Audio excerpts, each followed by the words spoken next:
Sweetheart, just give us a sign. We need to know you're okay. Reach out however possible. Everyone's aching for your return, especially Mom, Dad, and your siblings. My heart feels empty without you. This silence is agonizing. The trail went cold right after Saturday afternoon. Authorities have taken a 42-year-old male into custody regarding the vanishing of a 19-year-old Cape Town University student. 7 days have passed since she disappearance. Police finally caught their suspect yesterday in Claremont. Regarding the first charge, sexual assault, the penalty is life behind bars. August 24th, 2019. Cape Town. A 19-year-old college freshman leaves her dorm to retrieve a parcel from the local post. She'd been anticipating an online clothing order for a full fortnight.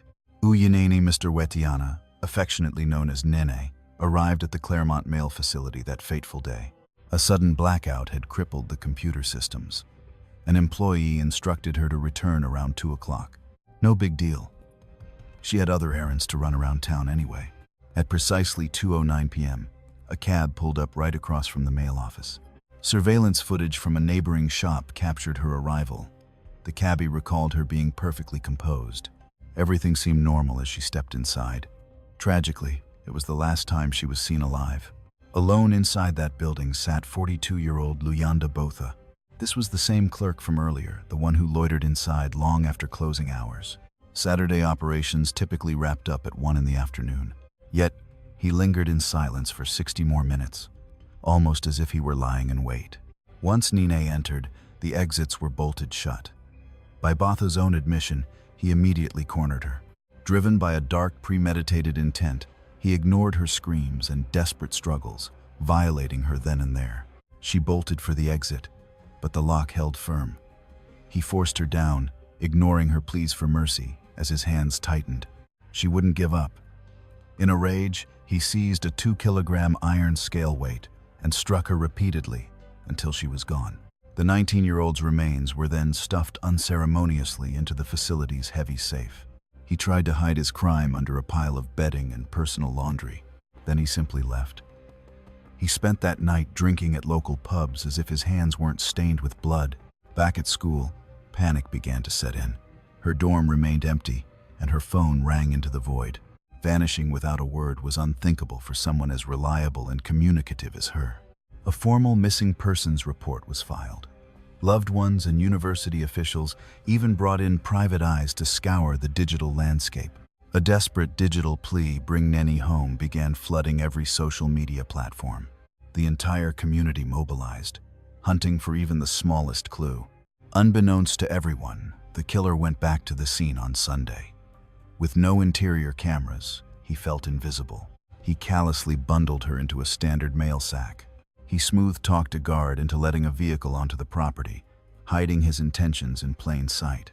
After loading the sack, he drove 60 minutes out to a desolate rail track in Khayelitsha. He dumped her into a makeshift grave, ignited the remains, and vanished into the night. Days later, a tipster mentioned a blood-stained mop sitting inside the post office.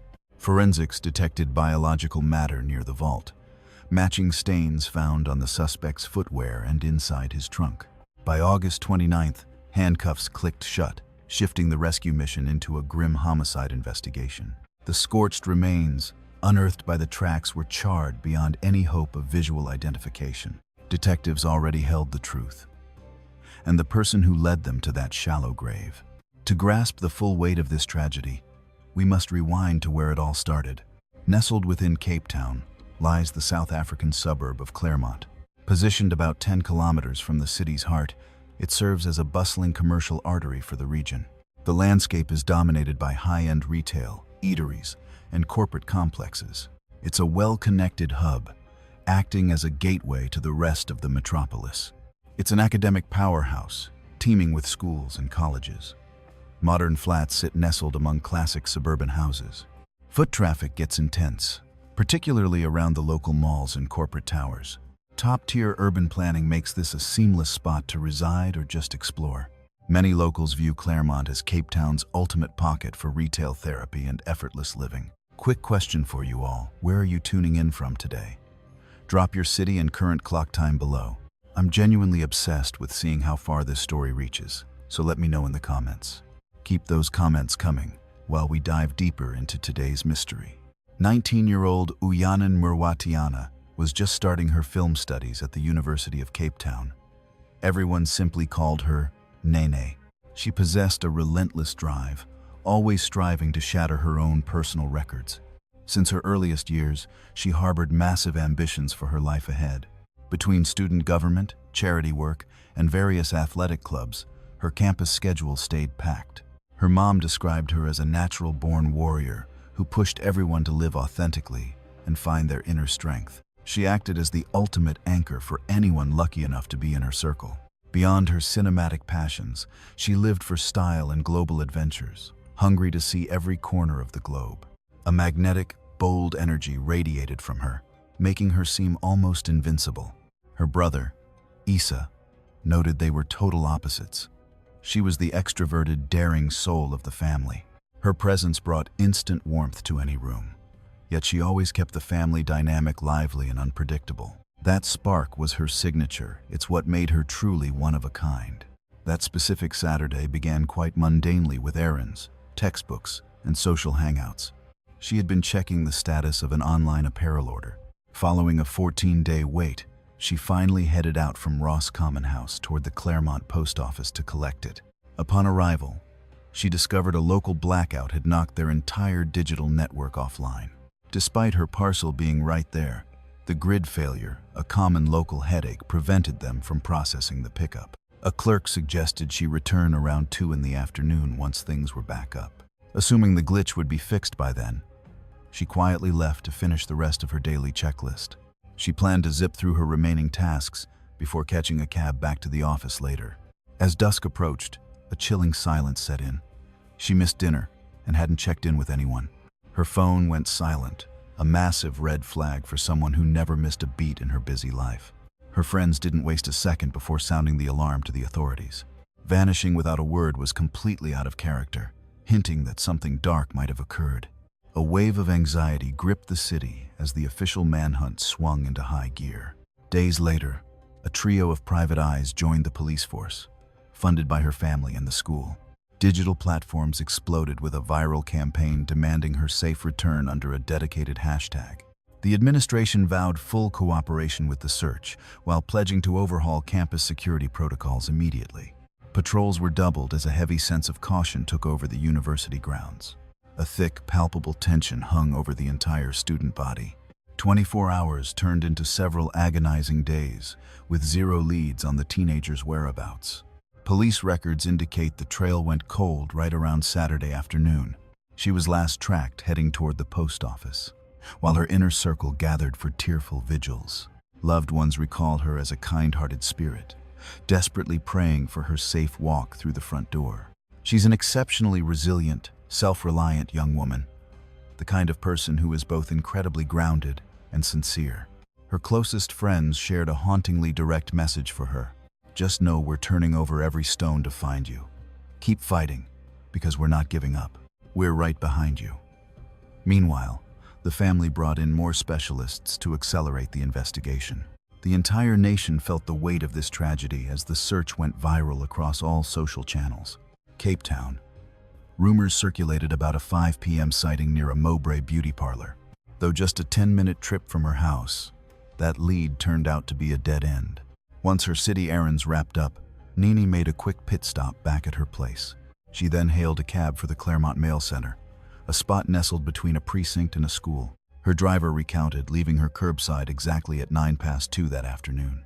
Nearby storefront surveillance footage caught the drop-off, verifying his story.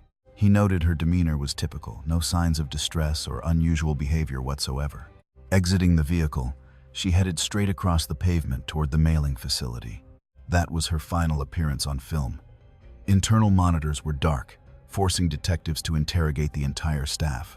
42-year-old Leander Botha emerged as a key figure in the inquiry. This was the very individual who handled her parcel earlier and insisted she return at 2 o'clock. As it happened, he was the solitary soul remaining in the facility during those hours. Suspicions mounted when it surfaced he'd manipulated the schedule, urging a colleague to clock out early. Saturday hours typically ended at 1 p.m. sharp for that specific branch. It seemed incredibly fishy for Leander to linger 60 minutes past closing just to hand over one item. The mystery deepened when files showed her delivery actually landed on August 16th, and despite logging it immediately, he sat on that information for 7 full days. Knowing she was eager, since Nene had inquired about it a week prior, he kept her waiting. Even when she appeared on August 24th, he refused to hand over the goods. Instead, he baited her to return precisely when the doors would be locked to the public. Detectives soon received a chilling lead from an insider within the Postal Service. Upon returning after the break, a staffer spotted crimson stains covering a cleaning tool inside. Crime scene techs swept the area, discovering her DNA near the vault. Botha was soon in cuffs. Meanwhile, the entire mailing hub was cordoned off as a primary crime scene. Traces of her were further located inside his personal ride and on his footwear, shifting the narrative from a search for a missing girl to a grim homicide probe within days. Moving forward, a middle-aged man is now in custody regarding the vanishing of a local student. She vanished over a week ago, leading to yesterday's apprehension in the Claremont district. Hidden from the public, however, was the fact that authorities had recovered remains on August 26th. A charred body was found in Khayelitsha, burned beyond any hope of visual recognition. The victim suffered a savage assault before being ditched in a shallow grave near some old tracks. While genetic profiling was pending, investigators were already certain it was her. Leander himself had eventually cracked, guiding them to the exact patch of earth where she lay. Officials are currently processing a post-mortem on a body pulled from Lingalithu West to finalize the cause. No formal confirmation has linked these specific remains to the young woman just yet. Members of the university community assembled for a somber candlelight gathering. They held a silent tribute that stretched long into the early morning hours. These waves of mourning rippled through the city and across the entire nation simultaneously. A heavy sorrow took hold, as people realized they'd been hunting for her with false hope.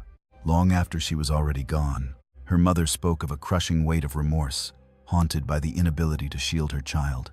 Of all the danger zones she'd cautioned her daughter about, a post office was never on the list.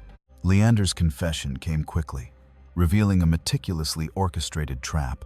He'd timed everything perfectly to ensure they were completely isolated when she walked back inside.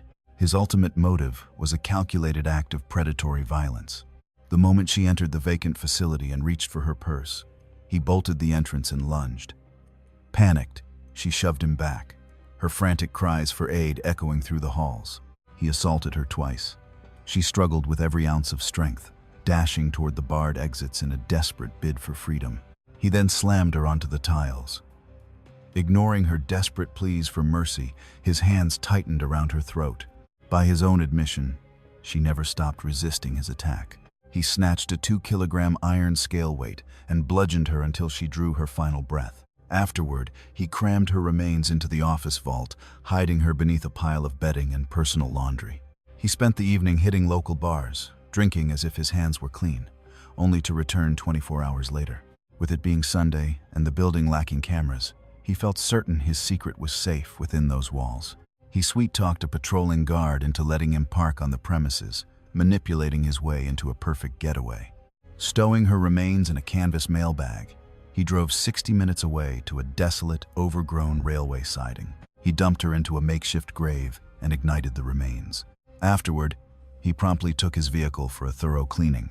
While the search intensified, he revisited the storefront facing the station, the exact spot the cab left her at 2 p.m.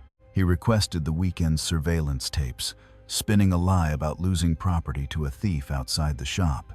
They complied, yet the lens didn't cover the crucial angle of the postal facility's doorway. The man himself remained a complete enigma to those around him. Neighbors saw a reserved loner, someone still processing the fallout of a recent failed marriage. Yet, a dark paper trail stretched back to the 1990s, revealing a troubled past. In 2014, he dodged sexual assault charges after the case was eventually dismissed. Investigators couldn't disregard his record, though the court mandated his name remain strictly confidential for now. Across the digital landscape, word traveled fast, with online sleuths unmasking the suspect. The community's perception of him was sharply divided. One local recalled a mild-mannered man with a deep devotion to his local church. Others remembered his kindness, noting he often clutched scripture and invited strangers to pray with him. Conversely, several women admitted his presence always felt eerie, triggering a deep sense of unease. A massive crowd gathered in East London to honor the fallen university student's memory. It was a heartbreaking farewell to a beloved child, sibling, and confidant who touched so many lives. Loved ones remember a brilliant, courageous soul whose radiant spirit left everyone devastated by her loss. My heart aches for failing to protect you when it mattered. You made us proud. We'll carry your torch from here. Her time was fleeting, yet her daily presence and eventual tragedy left an indelible mark on every life she touched. We feel her void as deeply as her light, grateful for the borrowed moments we shared with such a soul. Labeling the public reaction as outrage doesn't begin to capture the true depth of the anger. The tragedy rattled the nation, igniting a firestorm of collective grief and terrifying vulnerability. The story dominated every platform, from news cycles to coffee breaks, as the horror became unavoidable. This loss served as a harrowing wake-up call regarding the constant threats women endure nationwide. In September 2019, the movement against violence reached its absolute zenith. Decades of suppressed resentment finally boiled over, sparking enormous riots across various urban centers. Citizens swarmed the boulevards and state offices, halting traffic to demand systemic reform. Armies of protesters flooded the squares with placards, their rhythmic chants demanding accountability for the fallen. A national brotherhood emerged to support her kin. For most, this was far more than mere political theater. It was a declaration that their days of quiet compliance were over. Simultaneously, a haunting three-word hashtag went viral, perfectly encapsulating the widespread terror felt by women everywhere. Online, users bared their scars and voiced one chilling, recurring question: who is the next target? President Cyril Ramaphosa's arrival at the family home proved this nightmare wasn't just another police report. It evolved into a nationwide crisis, forcing the country's top leaders to face the music. Right then, let's keep eyes on these shots of the president and his cabinet arriving to honor that 19-year-old student taken too soon in East London. While that happened, a mob turned Leander's place into a bonfire. As word of the horror leaked out, the local neighborhood hit a total breaking point. Pure rage and a crushing sense of betrayal united the crowd in a single, violent heartbeat. Things quickly went south, and anything tied to his name became a target for the mob's fury. 4 fire units scrambled to battle the blaze, swallowing the structure, lighting the midnight sky with heavy black smoke. Crews fought to pin down the inferno before it could jump to the neighboring houses. Just steps away, a restless crowd huddled in circles, their voices rising as they dissected the horror. The air felt electric, ready to pop. The mere whisper of him walking free on bail pushed them over the edge. At one moment, they actually dug a hole nearby, vowing to bury him right there. It was a chilling sign of their absolute desperation. This wasn't just one family's loss. It felt like the entire community's soul had been ripped out. A neighbor cried out, "He played us all, hiding behind a Bible while being a total demon. Look, I'm 19, and I'm just done. We're sick of being told to never walk alone. Forget the pepper spray and the survival tips. We don't want to just survive, we want to live." The student body is reeling, completely shaken and haunted by what's gone down. The real trauma comes from knowing this isn't a one-off. The violence against women here is just off the charts. Honestly, every single one of us is feeling the weight of this right now. We're all carrying this grief and rage. Yesterday, it felt like a bad dream we couldn't wake from. But getting home in the dark, that's when reality finally sank its teeth in. Realizing it's real means you can't walk the same streets or trust a soul anymore. For real, trust is dead. The Claremont post office is shuttered for now, but locals want it gone for good, replaced by a sanctuary or a memorial for her. The head of Harfield Village, James Fernie, noted that shutting down a government building permanently isn't as simple as it sounds. This case ignited a firestorm across South Africa that echoed around the globe. Headlines about the tragedy caught wind nationally before exploding onto the international stage. Her face and name were plastered across every screen, paper, and feed imaginable. From dinner tables to office coolers, everyone was dissecting the details of what went wrong. For most, This became the smoking gun of a societal rot that's been festering in the shadows for far too long. The public screamed for an end to the targeted killings of women once and for all. Everyone from street activists to regular folks begged the state to fix the broken legal system and actually protect them. Statistics from the World Health Organization show South Africa's femicide rate is 5 times the global norm. That terrifying number kept surfacing in every debate, proving just how dire the situation had become. That very month, 5 more young women in Cape Town met equally gruesome ends. Each new body found only cranked up the public's terror and white-hot rage. Every headline served as a grim reminder that the country was in a state of total emergency. During Nini's ordeal, the country was already drowning in some of the world's highest sexual assault rates. This deep-seated agony had been bleeding the nation dry for decades. Watchdogs had screamed for years that the system was broken and needed a total overhaul regarding safety. A massive petition, with over 600,000 names, demanded the gallows return for those committing such heinous crimes.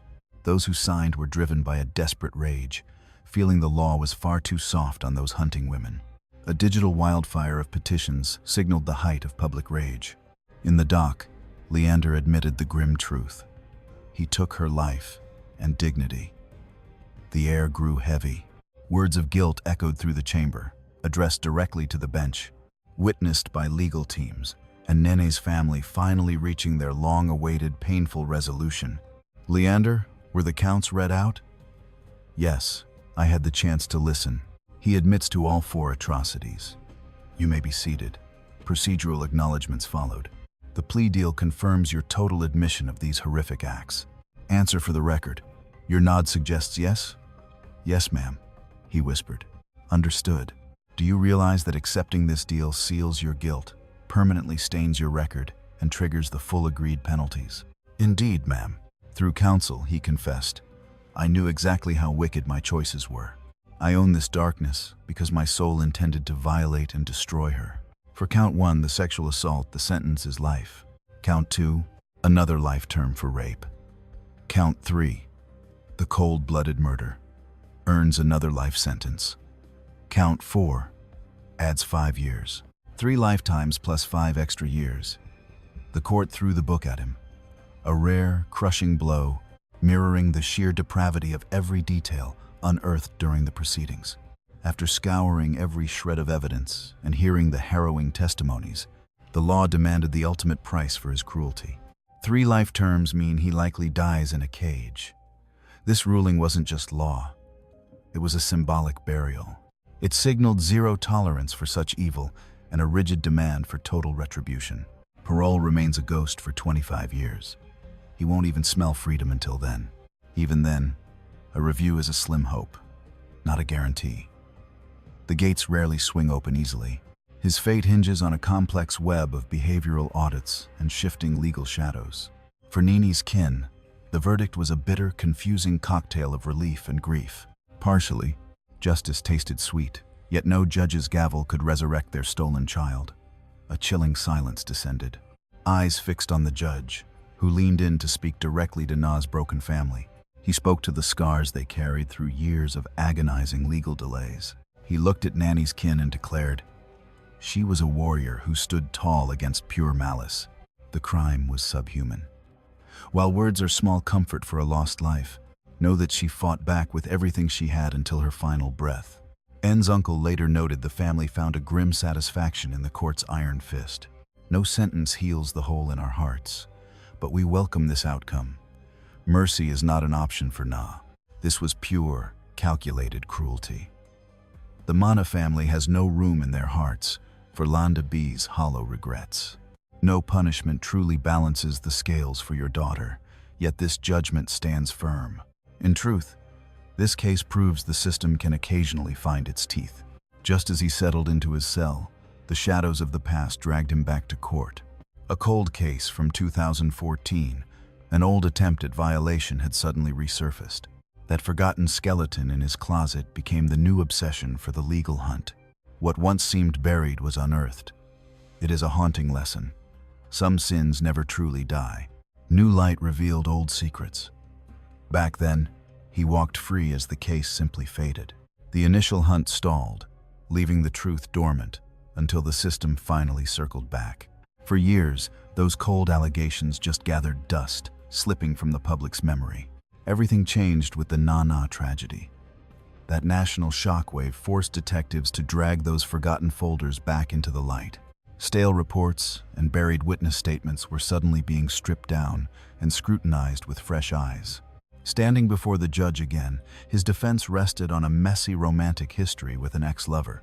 Taking the stand, he wove a tale of a life unraveling, blaming a toxic spiral with his med student girlfriend. He painted a dark picture of a romance poisoned by cheating. By his account, they were living in a powder keg of emotional instability.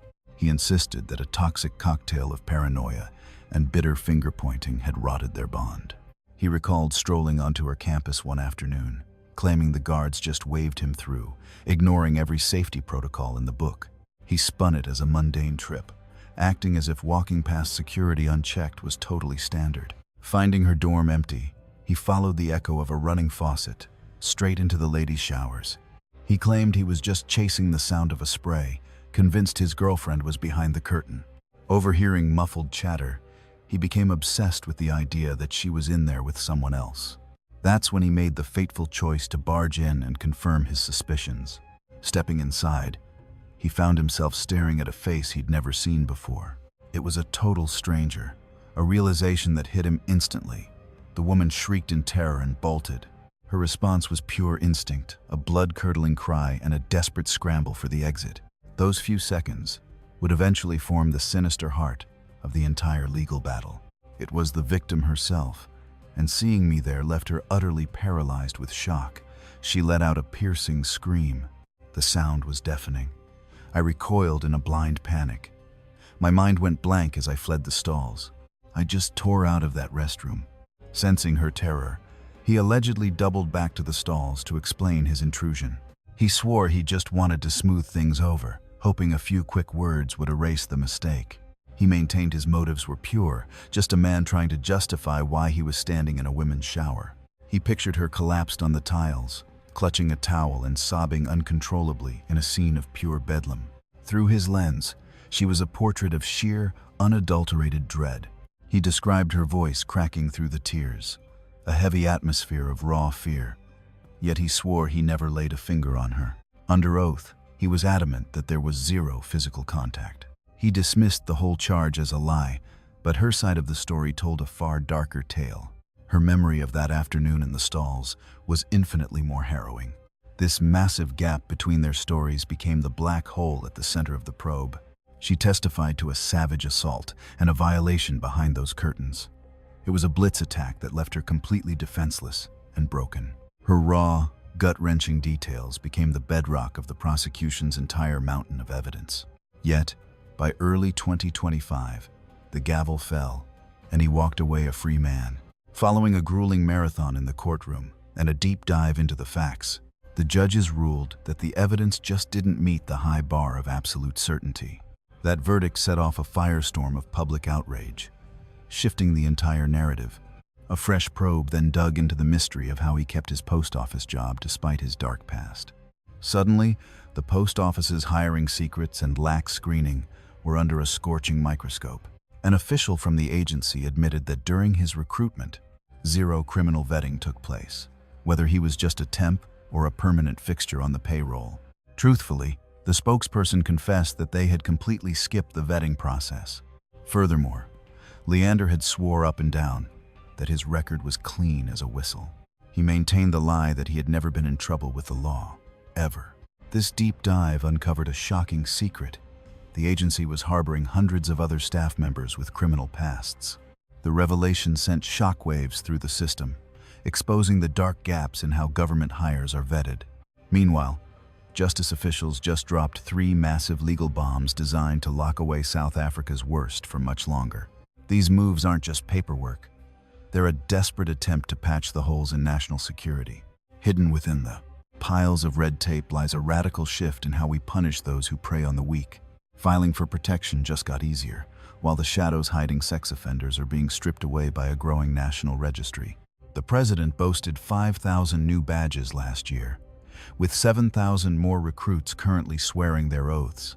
Another 7,000 boots are hitting the pavement this year to reclaim our local streets. In his eyes, this massive surge of force is the only way to claw back public faith in a broken system.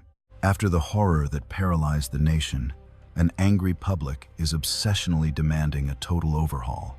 They aren't asking for prayers. They want a wall of steel to stop history from repeating itself. Flooding the streets with uniforms became the ultimate high-stakes promise of a safer tomorrow.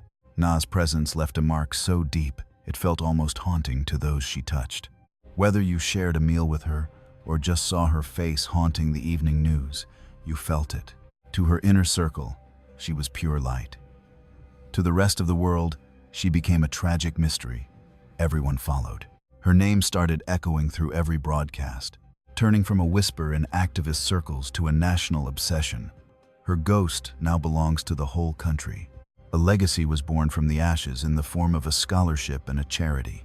These funds act as a bridge for dreamers, trying to walk the path she was forced to leave. For the grieving, this is the only way to ensure her fire never truly goes out. N's identity has evolved from a crime scene headline into a lifeline for students seeking a future. Streets fill during memorial walks, and even a local football club now carries her name like a talisman. Crowds gather not just to mourn, but to obsessively remind the world that safety is a right, not a luxury. These rituals aren't just for show. They're a raw outlet for a collective ache that refuses to heal. Even now, her spirit remains woven into the very fabric of the neighborhood. Walk into any lecture hall or local hall, and you'll still hear her name whispered with reverence. She isn't remembered as a victim, but as a force of nature. Her old school eventually gave her the ultimate final salute. It was a somber nod to the girl who once roamed those halls with a head full of secrets and dreams. Official records state Kingswood College declared it a profound privilege to have counted her as one of their own. The prize goes to those who mirror her grit, blending top-tier grades with a fierce, almost obsessive, drive for equity. This isn't some participation trophy. It's a badge of honor for those brave enough to hold the line when everyone else walks away. It honors the rebels who see a wrong and can't look away, choosing kindness over silence. For a student, winning this means you possess a rare, unbreakable spirit destined to fix this broken world. Every one of those traits lived and breathed within her. A friend's digital tribute went viral, capturing a raw, agonizing snapshot of a life cut short. I'm typing this at a sleepover where the air feels too thin to breathe. We're blasting music to drown out the silence, but the grief is practically vibrating in the walls. This sorrow follows me into my dreams and greets me at dawn. No one should be picking out a casket for their peer, and you were far too young to go. Brother Asa confessed he's haunted by the ghosts of their shared past. I spend hours lost in thought, desperately trying to live a life worthy of her ghost. There are days I feel like I'm failing the high bar, she said. So I push harder. That obsession with being better is how I keep her heart beating inside mine.